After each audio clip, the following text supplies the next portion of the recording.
qaqqabuuni dhiisi maaltu siin geeti abaluuf abaluun naa dhaqqabaa warra isiniin jedhu gartee teessanii sheer gootan isin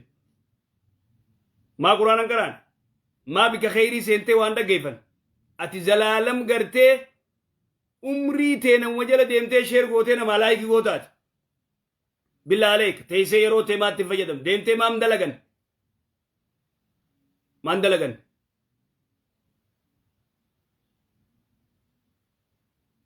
ما ديمتين دلغن دنيا ما ديمتين دلغن آخرة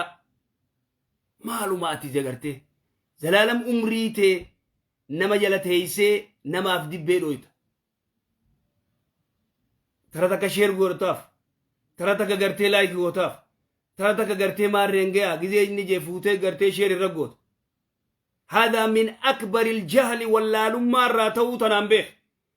akka ummanni keenya kun gartee wallaalummaa dhukkuba gartee wallaalummaa jabaa keessa jirru naafi'atis tanaarra gaabeef ولهذا تناف فإن الجهل واللالمان مرض ركوبة شفاؤه دوان سامال دواء واللالما مال العلم والهدى العلم والهدي أبا والهدى بيكم سافيك أجلما